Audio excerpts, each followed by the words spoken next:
श्रीमद् भगवद गीता अध्याय 2 श्लोक संख्या 58। यदा संहरते चायं कुर्मोऽङ्गानीव सर्वशः इंद्रियाणीन्द्रियार्थेभ्यः तस्य प्रज्ञा प्रतिष्ठिता। भगवान श्री कृष्ण कह रहे हैं, जिस तरह से कछुआ अपने अंगों को सब ओर से समेट लेता है, ऐसे ही जिस काल में यह योगी इंद्रियों के विषयों से इंद्रियों को सब ओर से हटा लेता है, तब उसकी बुद्धि स्थिर हो जाती है। तस्य प्रज्ञा प्रतिष्ठिता।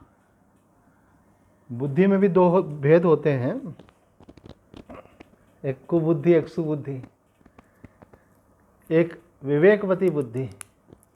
तो प्रज्ञा का मतलब है विवेकवती बुद्धि। अब बुद्धि में विवेक तो हुआ, लेकिन प्रज्ञा स्थिर क्यों नहीं हो पा रही है?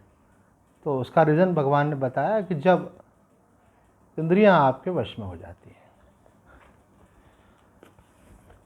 कल भी भगवान ने जो बात कही थी, उन बिंदुओं का स्पर्श करते हुए इस श्लोक से आएंगे। हमने देखा था कि पिछले श्लोक में, श्लोक संख्या 57 में भगवान श्री कृष्ण ने यह बात कही थी, यह सर्वत्रानभिस्नेह तत्तत् प्राप्य शुभाशुभम नाभिनंदन्ति न द्वेष्टि तस्य प्रज्ञा प्रतिष्ठिता। इस प्रसंग में हमने देखा था 4 बातें प्रमुखता से देखी थी, जो अति संक्षेप में लेते हुए आगे बढ़ेंगे। एक बात भगवान ने इस श्लोक में जो कही थी वो ये थी कि अपने जो भी स्त्री, पुत्र, भाई, मित्र, कुटुंब वाले जितने भी हैं, तो सामान्य व्यक्ति की क्या होती है, उसमें ममता होती है, आसक्ति होती है, और ममता आसक्ति से मोहित हुआ रहता है। उसका जो प्रेम होता है, उसके मूल में उसके प्रति ममता और आसक्ति रहती है। ये मेरे हैं, ये भाव रहता है, उसमें एक खिंचाव रहता है, उसमें एक लगाव रहता है। भगवान कहते हैं कि ये जब तक रहेगा तब तक आपका काम बन नहीं पाएगा, क्योंकि ये जो लगाव है, ये लगाव जिसका है वो बना रहता है। लगाव किसका है? बोले मैं का लगाव है। ये सीमित मैं का लगाव है। आपके मैं को आपके परिवार के लोग प्यारे लगते हैं, आपके मैं को दुनिया के लोगों में इतना आकर्षण नहीं रहेगा, क्योंकि उसमें मेरापन है।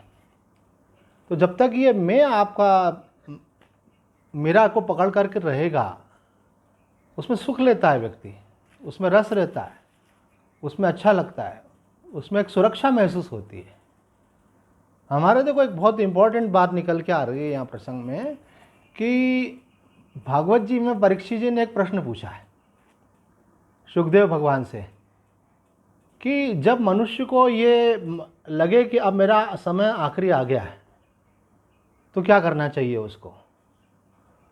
तो वहाँ सुखदेव जी कहते हैं, जब उसको ऐसा लगे कि मेरा समय आखिरी आ गया है, तो उसको अपने परिवार के लोगों से दूर चला जाना चाहिए, किसी तीर्थ में, किसी नदी के किनारे, और वहाँ बैठ करके भगवान का भजन करना चाहिए। आप देख लो, दुनिया में जस्ट अपोजिट होता है, इसलिए अध्यात्म और संसार में वैल्यूज बिल्कुल डिफरेंट होती हैं।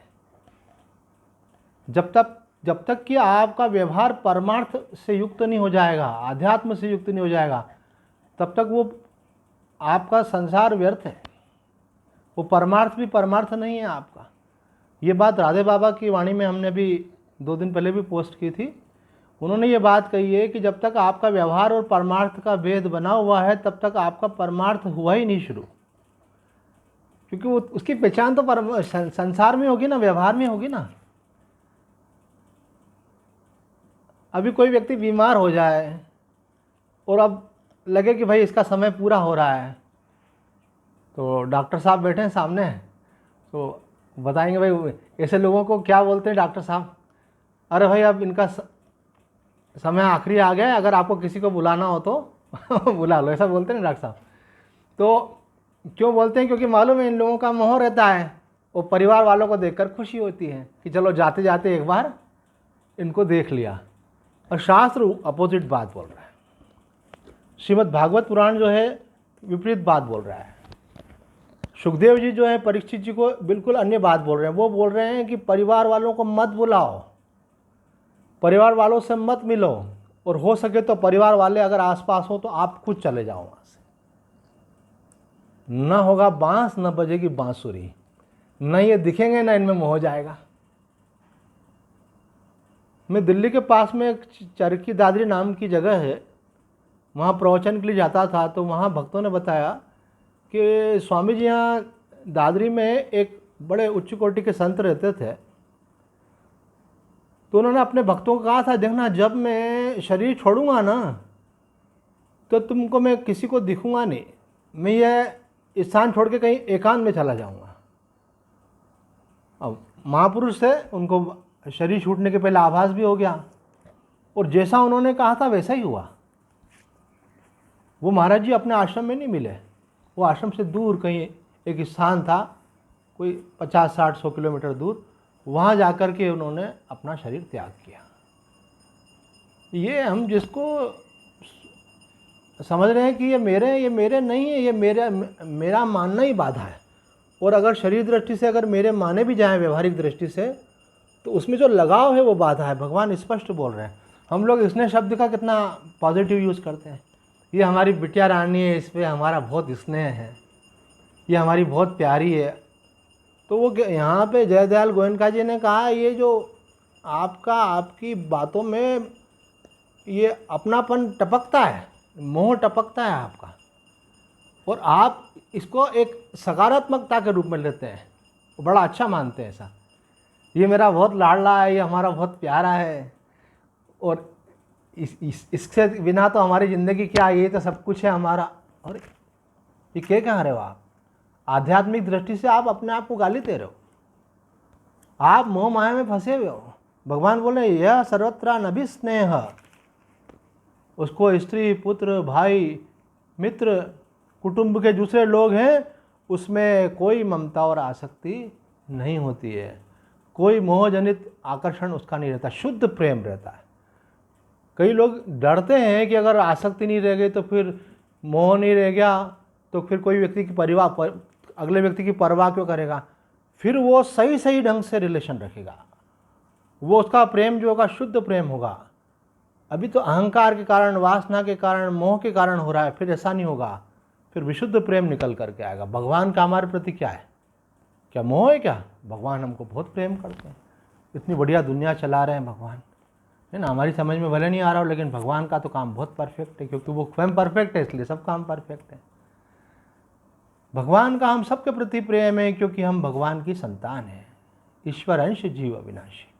तो कह रहे हैं यहाँ पर कि आप धीरे धीरे अपना मोह निकालो उनसे। इसलिए देखो, हमारे शास्त्रों में ये बात कही गई है, 4 आश्रम की व्यवस्था, ब्रह्मचर्य, गृहस्थ, वानप्रस्थ और संन्यास।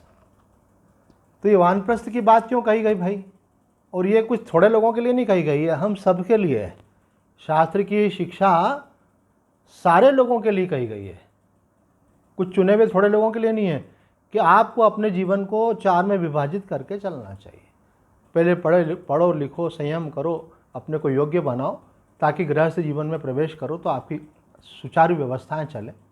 ठीक है, अब आप गृहस्थ जीवन में आ गए, आपने विवाह कर लिया, बच्चे हो गए, आप धन कमाइए, धनपूर्वक अच्छा से जिए, लेकिन साथ साथ आप सत्संग भी करते रहें। ऐसा नहीं कि आप उनके मुंह में पड़ जाएं, विवेक आपका जागृत रहना चाहिए। और एक बार आपने दुनिया के आकर्षण का जो संस्कार था, स्त्री का जो आकर्षण था, बच्चों के प्रति मोह का जो संस्कार था, है ना। मुझे एक महिला कहने लगी, स्वामी जी आपको दूसरों के बच्चे इतने प्यारे क्यों लगते मालूम है?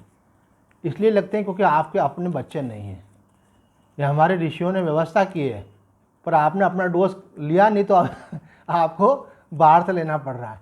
मैंने बोला थोड़ा फ़र्क है, लेकिन अपने बच्चों में कितनी नालायकी हो, कितना ही उनका व्यवहार अनुचित हो, पर उसका आप त्याग नहीं कर पाते, उसको बोलते मोह। एक बार हमने अपने गुरुजी से कहा कि ये व्यक्ति जो है घर छोड़ करके साधु बन करके आपके पास आ गया है, अब इसके तो माता पिता आप ही हैं, पर मुझे ऐसा लग रहा है कि आप इसको कुछ दिन में बोल देंगे कि आप आश्रम छोड़ करके जाओ।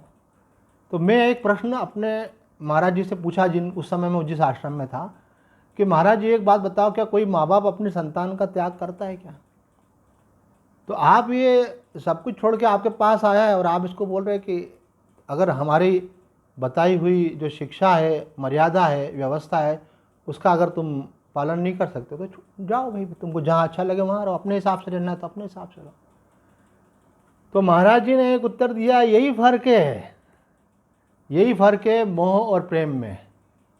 हमारा प्रेम है, हम इसका कल्याण चाहते हैं। अगर ये व्यक्ति अपना कल्याण नहीं करवाना चाहता है और अपनी मनमानी करना चाहता है तो हम इसको बोलेंगे फिर आप यहाँ से जाइए।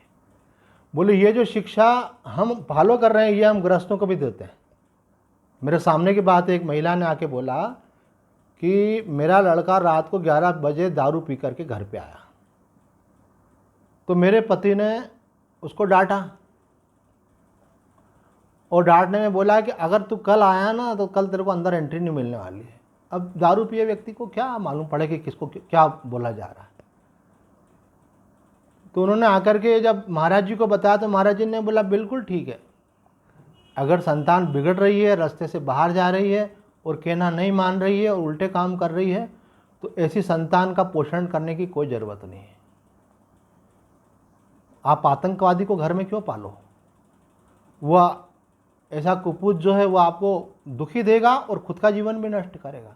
तो वो बोले ठीक है, उसको कहना चाहिए कि अगर रहना है तो तौर तरीके से रहो और अगर तुमको नहीं स्वीकार है तो बेटा अपने ढंग से तुमको जहाँ जीना है जियो, हमारे साथ ऐसा नहीं चलेगा। तो वो महिला बोली कि महाराज जी आपने तो बोल दिया, मैं माँ हूँ, मैं बेटे को नहीं छोड़ सकती। मैं अगर पति को बोलूँ शायद वो बोल भी दें, संभावना तो कम है, बोल भले देंगे, लेकिन हम लोग रात को दरवाज़ा बंद करके सो नहीं सकते कि वो दरवाज़ा बजा रहा है और बाहर खड़ा है। आपने तो बोला दरवाज़ा ही मत खोलना, दारू पी के आए तो देखो ये वैल्यूज़ का डिफरेंस है। मोह के कारण आदमी जो है, अभी एक रिसेंट केस चल रहा है किसी का, वो एक लड़की का फ़ोन आता है कई बार कि स्वामी जी मेरा जो भाई है अपने माता पिता के साथ रहता है, उसके दारू पीने के कारण उसकी पत्नी उसको छोड़ करके चली गई है। अब वो इतनी दारू पीता है कि 3-3 दिन तक हमारे मम्मी पापा भी खाना नहीं खाते हैं। वो उसकी भी शादी हो चुकी है, मम्मी पापा भी खाना नहीं खाते हैं, घर में बड़ा डिस्टर्बेंस रहता है, उदास रहते हैं। मैं घर गई थी, देखा घर अस्त व्यस्त पड़ा, पूछा क्या बात है। अब बेटे की शिकायत क्या करें? मैंने कहा निकालो इसको, बाहर करो। तुम्हारे पिताजी ने तुम दोनों भाई बहनों को पढ़ा लिखा करके पोस्ट ग्रेजुएट किया, योग्य बनाया, जीवन की पूरी ऊर्जा लगा दी। अब जीवन के आखिरी समय जब वो लगभग 60 साल के होने जा रहे हैं, उनको शांति से जीने देंगे कि नहीं आप? उनको पेंशन आएगी, बड़ी पोस्ट पे रहे हैं वो, पेंशन आएगी, अपना जीवन जी लेंगे। बेटा तो दे नहीं रहा है, बेटा केवल पैसे खींच रहा है। इतना अच्छा हायर एजुकेशन होने के बाद भी, टॉप क्लास इंजीनियर होने के बाद में भी फिर वो नौकरी धंधा कुछ नहीं कर रहा है। तो मैंने कहा कि आप मोह में क्यों पड़े हो? अपने पिताजी को बोलो इसको बाहर करो। तो पिताजी बोलते हैं आखिर तो अपना बेटा है, कैसे बोल दें?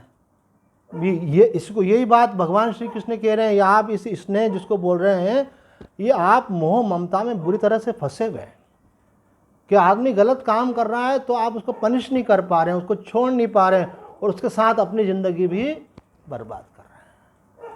भगवान कहते हैं यह सर्वत्र नभिस्नेह, वो कहीं भी स्नेह नहीं रखता। अर्थात ममता और मोह जनित जो आकर्षण है, लगाव है, वो उसके अंदर नहीं रहता। वो रखता है भाई, मनुष्य मनुष्य के साथ प्रेम करता है, भगवान के नाते भी प्रेम होता है, संबंध के नाते तो होना ही चाहिए कि भाई हमारा कर्तव्य है इसके प्रति हम करें। पर कहाँ कर्तव्य और कहाँ मोह ये भी समझ में आना चाहिए। तो हम आश्रम की बात भी कर रहे थे, तो ये जो हम संसार का आकर्षण नहीं छूट पाता है, लगे रहते हैं, इसके कारण से वो सब हमारे ऊपर हावी हो जाते हैं। ये वृद्धाश्रम का जो ये नया कॉन्सेप्ट जो आया है ना, इसका कारण भी यही है कि आप छोड़ना नहीं चाहते तो बलपूर्वक आपको छुड़वाया जा रहा है। एक व्यक्ति ने बड़ा अच्छा प्रश्न पूछा कि स्वामी जी आप ये 4 आश्रम की बात करते हैं शास्त्र के आधार पे, तो एक प्रश्न मैं आपसे पूछता हूँ कि क्या ज़रूरी है क्या गृहस्थ के बाद घर छोड़ करके कहीं एकांत में, कहीं आश्रम में, कहीं स्वजनों से दूर जा कर के भगवान का भजन करें? क्या घर में रह कर के परमात्मा की प्राप्ति नहीं हो सकती है? तो मैंने कहा कि ये प्रश्न क्यों आया आपको मालूम है? इसलिए आया क्योंकि आप घर को छोड़ना नहीं चाहते, आपकी इसमें आसक्ति है। अगर आपकी आसक्ति नहीं हो तो आपका घर ही आश्रम है, और आपकी संतान में आसक्ति नहीं हो तो आप उनके साथ रह कर के अवश्य परमात्मा की प्राप्ति कर सकते हैं। स्थान बदलने की बात नहीं है, बात मन को बदलने की है।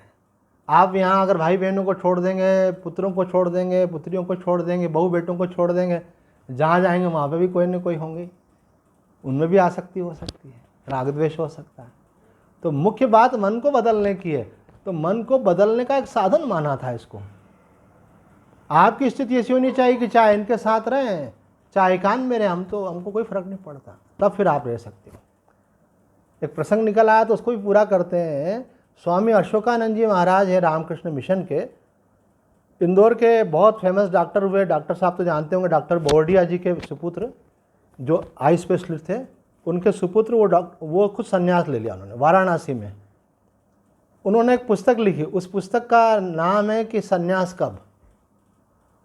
तो कहते हैं कि अगर आपको परिवार में बहुत अधिक मोह है तो संन्यास लेने का कोई प्रश्न ही नहीं है। आप जहाँ भी जाओगे तो याद तो घर वालों को करोगे, बैठोगे गंगा जी के किनारे लेकिन याद आएगी घर वालों की, तो फिर संन्यास लेने से संन्यास का फल ही नहीं मिल पाएगा। और कहते हैं यदि आप घर में हो और आपका किसी में मोह नहीं है, भगवान के नाते सबसे प्रेम करते हो, कोई अपेक्षा नहीं है, कोई आग्रह नहीं है आपका, जो भगवान बोल रहे हैं यहाँ पे मोह ममता जनित संबंध नहीं है, तो भी संन्यास की ज़रूरत नहीं है। तो फिर संन्यास की ज़रूरत किसको है, संन्यास क्यों? तो उन्होंने बताया है कि जब हम उनके साथ जुड़ते हैं, व्यवहार करते हैं, उनके साथ हमारा इंटरेक्शन होता है और उनको देख करके हमारा मोह जागृत हो जाता है, और जब हम उनसे अलग होते हैं तो हमारा मोह शांत रहता है। तब आपको संन्यास की आवश्यकता है, क्योंकि साथ रहने से मोह पोषित हो रहा है और अलग होने से मोह शांत हो जाता है। अगर साथ रहेंगे तो पोषण मिलता रहेगा। अभी मैंने एक बिल्व का पौधा लगाया है अपने गमले में, एक महाराज जी के यहाँ से लेके आया था। तो चूँकि उसका तना अभी स्ट्रांग नहीं है, तो सपोर्ट के लिए माली आया था, तो उन्होंने एक दूसरे पेड़ की डंडी को लगा दिया। अब डंडी को लगाया तो वो डंडी जो है वो चेत गई, उसके अंदर फूल आने लग गए। तो मैंने बोला कि ये खाद पानी तो ये पी जाएगी, तो बिल्व कैसे बड़ा होगा? तो अब दूसरी डंडी लगा देंगे जो निर्जीव हो और उसका सपोर्ट देंगे। तो जब आप खाद पानी देते रहोगे तो मोह मरेगा कैसे? ये आपको सावधान रहना पड़ेगा। ये ज़्यादा सावधानी की आवश्यकता है साथ में अगर आप रहते हो तो। और अभी अगले श्लोक की व्याख्या में तो महात्माओं ने कहा है, रस शब्द का प्रयोग किया है भगवान ने वहाँ। तो वो रस कहते हैं कि जो अंतःकरण में सूक्ष्म मोह होता है, जो सूक्ष्म सुख बुद्धि होती है, उसको रस बोलते हैं। बोले बाहर से तो त्याग देता है व्यक्ति, लेकिन अंदर का रस जो है ख़त्म नहीं हो पाता है। तो बाहर से त्यागने के बाद में भी अंदर का रस का ख़त्म होता है, तो भगवान कहते हैं जब परम तत्व की प्राप्ति हो जाती है तब होता है। तो स्वामी जी ने कहा किसी किसी को उसके पहले भी हो जाता है, तत्व की प्राप्ति के पहले भी। लेकिन मुख्य बात यह है कि आपकी उनमें जो सुख बुद्धि है, अपनत्व की बुद्धि है, मोह की बुद्धि है, वो गिरना चाहिए। तो स्वामी अशोकानंद जी कहते हैं संन्यास उसको भी आवश्यक नहीं है जो वीतराग है, संन्यास उसको भी आवश्यक वो भी अधिकारी नहीं है जो मोह से अत्यधिक ग्रस्त है। वो तो छोड़ ही नहीं पाएगा, वो जाएगा तो रोएगा बैठ के। और संन्यास का अधिकारी कौन है? सामने रहे तो मोह जागृत हो और पीछे हटे तो। केवल व्यक्ति की बात नहीं है, वस्तुओं का भी, मकान हो, धन हो, सुविधाएं हो, उनको देखता है तो बोलता है अरे भाई ये कितना अच्छा लग रहा है यहाँ रह करके, और नहीं रहता तो बोले कोई बात नहीं, मुझे बड़ा फर्क नहीं पड़ता। तो कभी थोड़ी हिम्मत करके निकल के आओ, हमारे आश्रम में बहुत सारे कमरे हैं, आओ रहो, अनुष्ठान करो 7 दिन का 15 दिन का। डॉक्टर साहब बैठे तो डॉक्टर साहब की बातें याद आ रही। हम दिल्ली प्रवचन करने के लिए जाते थे तो डॉक्टर साहब को हमने बोला चल रहे हो क्या? डॉक्टर साहब ने बोला कि भाई कमरा सेपरेट मिलना चाहिए। मैंने कहा बिल्कुल सेपरेट मिलेगा। मैंने कहा ब्रेकफास्ट, लंच, डिनर, 2 बार 3 बार चाय, सबकी व्यवस्था। डॉक्टर साहब आप चलो। चले डॉक्टर साहब। तो मैंने कहा आपको कुछ फ़र्क पड़ रहा है क्या उज्जैन में और यहाँ पे? बोले कोई फ़र्क नहीं है। बोला मेरा अपना रूटीन में फॉलो कर रहा हूँ। तो जब आपको जिनको आप अपना समझते हैं उनके बिना फ़र्क नहीं पड़ेगा, इसका मतलब आपको उनमें आसक्ति नहीं है। पर ये ऐसे केवल यहाँ से सोच के नहीं, इसका प्रैक्टिकल करना पड़ता है। एक प्रसंग हम सुनाते हैं। हमारे सत्संग में एक व्यक्ति आते थे, इंजीनियर। तो सत्संग होने के बाद कई बार उनके पास जाना होता था। तो जाते थे तो वो बोलते थे स्वामी जी आप लाल कपड़ों में सन्यासी हो और मैं ये सिविल ड्रेस में ही सन्यासी हूँ, घर के ड्रेस में ही सन्यासी हूँ। क्योंकि मेरी पत्नी को भी समझ में आ गया आप मेरी कोई आसक्ति नहीं है। स्वामी जी आपके सत्संग का ऐसा प्रभाव हुआ है कि केवल मुझे ही नहीं लगता है कि मैं घर में अनासक्त हो गया, निर्लिप्त हो गया, मेरी वाइफ को भी लगता है, मेरी आंखें देख करके, मेरा व्यवहार देख करके। तो बोले मैं भी सन्यासी हूँ स्वामी जी। मैंने बोला इतनी जल्दी सर्टिफिकेट मत दो, इनका कुछ प्रयोग करो छोटा सा। बोले क्या करना है प्रयोग? मैंने कहा बिना पत्नी बच्चों के कुछ समय रहो और उसके बाद अपनी मन की स्थिति को देखो। तो बोले इसमें कौन सी बड़ी बात है स्वामी जी। अब कुछ दिन बाद ही ससुर जी का फ़ोन आ गया और ससुर जी ने कहा कि भाई मेरी बिटिया को लेने के लिए मेरा बेटा आएगा, आप मेहरबानी करके 7 दिन की छुट्टी दीजिए। ऐसे तो 15 दिन की छुट्टी दीजिए। तो हर बार बोलते थे ऐसे ही 15 दिन का, इस बार भी बोला उन्होंने। तो उन्होंने अपने ससुर जी को बोला इस बार छुट्टी देंगे 15 दिन की नहीं, 1 महीने की। आप भेज दीजिए साले साहब को और वो ले जाएगा हमारी ये वाइफ को। तो उन्होंने कहा नहीं नहीं कोई ऐसी कोई बात नहीं है। बोले नहीं आप, मैं बोल रहा हूँ ना 1 महीने के लिए ले जाइए। तो उन्होंने कहा बेटा बाद में बात करते हैं, अभी शायद आपका मूड ठीक नहीं है।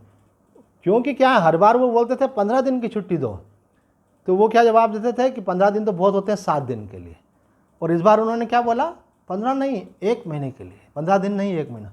उन्होंने कहा कि अरे ये क्या हो गया जमाई साहब को, 15 दिन की छुट्टी मांग रहे हैं बिटिया के लिए तो बोल रहे हैं 1 महीना, पता नहीं नाराज़ है, झगड़ा है। जब वो ऑफिस चले गए तो वाइफ को फ़ोन लगाया उनकी कि बेटे क्या बात है, तेरा आदमी ऐसा क्यों बोल रहा था। तो बोले पापा कुछ नहीं है, आजकल एक स्वामी जी के सत्संग में जाते हैं ना तो ऐसी बातें करते हैं ऐसे। बोलो नहीं बेटा हमने गृहस्थी में तुमसे ज़्यादा अनुभव है, हम तुम्हारे बाप हैं, ये आदमी लोग ऐसी बात करें ये ठीक नहीं है, तुम्हारे में मोह होना चाहिए उनका। वो ऐसा कैसे बोल रहे हैं 1 महीने चली जाए। बोले पापा कुछ नहीं है, आप टेंशन मत लो, हम लोग ये बातें करते हैं आजकल सब सत्संग में। तो बोले नहीं बेटा सत्संग करो पर ऐसा नहीं कि अपनी घर गृहस्थी बिगाड़ लो हैं। सत्संग का मतलब ये थोड़ी होता है कि वो बोले कि 1 महीने के लिए ले जाओ। तो वो हंसती रही, पिताजी समझाते रहे, आखिर बात ख़त्म हो गई। फाइनली हुआ कि वो साले साहब लेने के लिए आए, डिसाइड हुआ कि महीना नहीं तो 15 दिन की तो छुट्टी दे ही देते हैं, जितनी डिमांड की थी उतनी छुट्टी मिल गई। अब वो अकेले हो गए घर में, मुझे बुलाया चाय पे, बोले आप स्वामी जी देख लो मैं अकेला हूँ, आप भी अकेले हो, जैसे आप ऐसे हम। मैंने कहा हाँ बिल्कुल, हम तो परमात्मा ने तो सबको एक सरीका ही बनाया है। मुश्किल से 4 दिन निकले होंगे, पूरा घर जो है ऐसा अस्त व्यस्त हो गया, जूठे बर्तन इकट्ठे हो गए, पानी की टंकी में पानी नहीं, प्रेस वाला कपड़े लेने आए, ये सोते रहे वो नहीं। पानी हमारे उज्जैन में 5:30 बजे पानी आता है सुबह डेली। अगर कोई व्यक्ति सो जा रह जाए तो पानी की टंकी में पानी नहीं चढ़ा सकता, नल का पानी का प्रेशर बहुत कम होता है, मोटर चालू करो तब चढ़ता है पानी। तो उनका यही हुआ। तो वो 4 दिन बाद बोले स्वामी जी ऐसे हाथ करके, आपका सन्यास आपको मुबारक, मैं तो परेशान हो गया 4 दिन में, और मैंने ससुर जी को फ़ोन कर दिया है कि भेज दो उसको जल्दी, अपनी वाइफ के लिए बोले संगीता को भेज दो। तो देखो ये आपको अंदर से मालूम नहीं पड़ता आप कितने डिपेंड हो जाते हैं, और आपकी डिपेंडेंसी को ही आप लव समझ ले लेते हैं।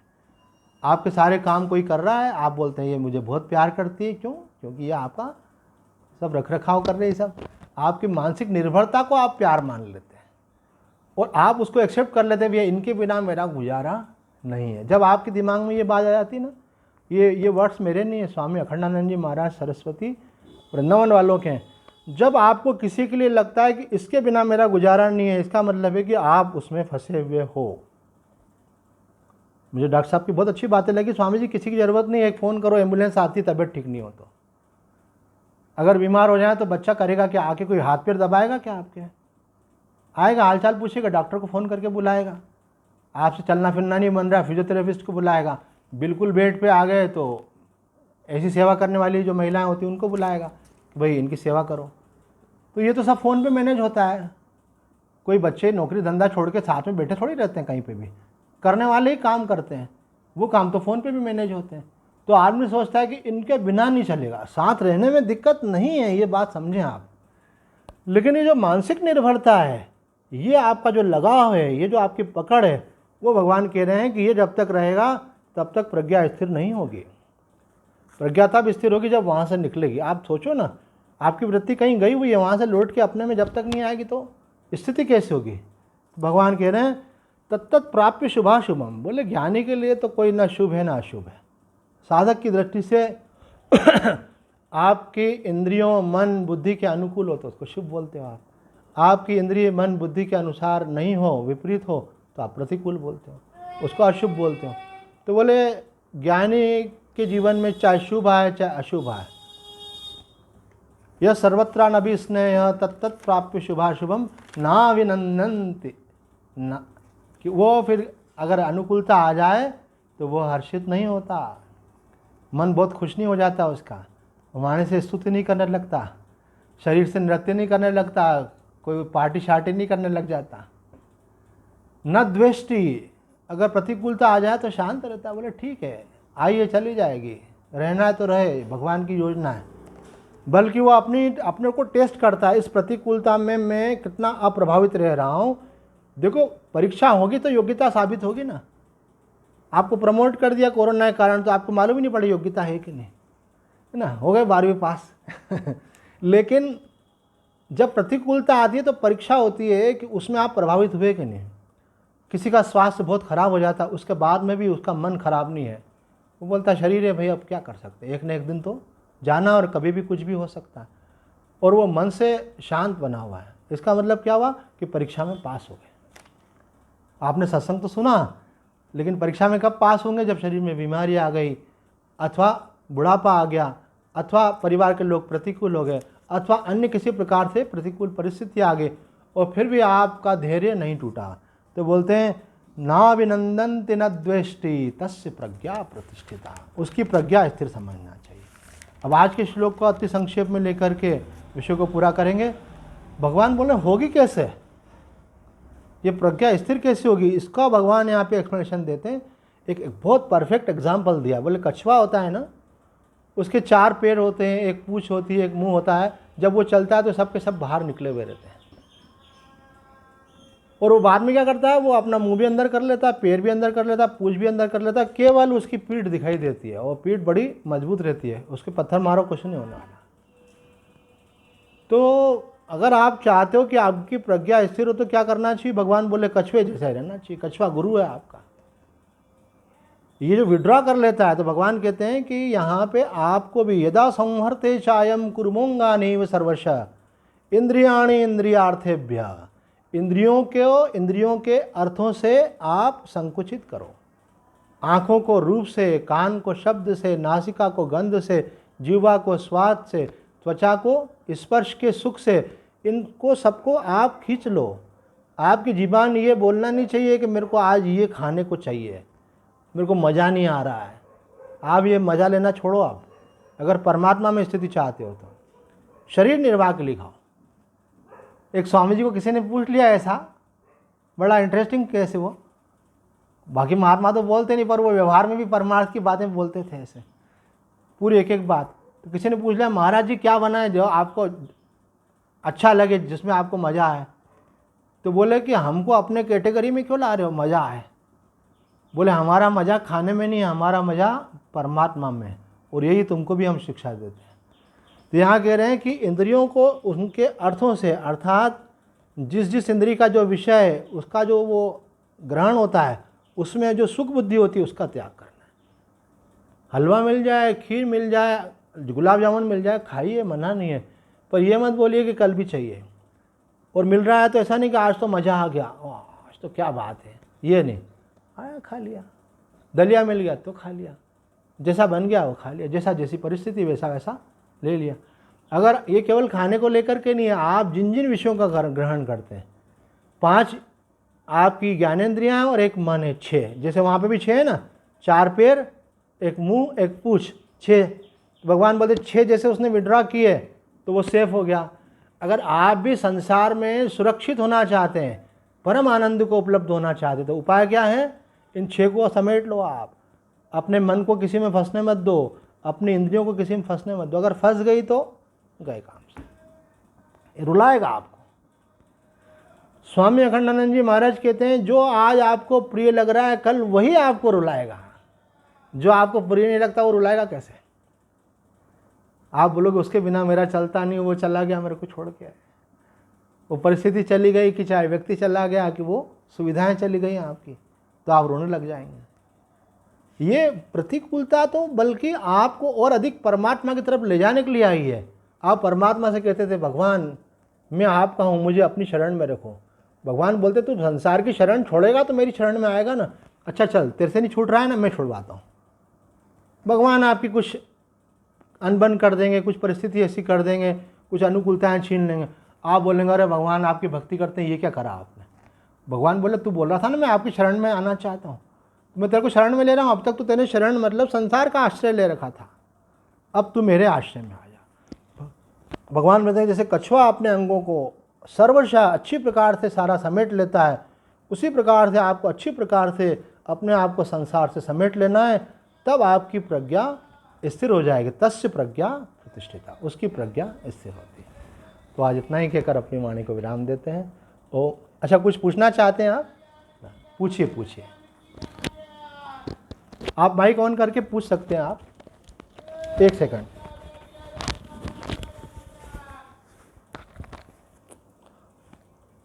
हाँ जी, अब पूछ सकते हैं आप।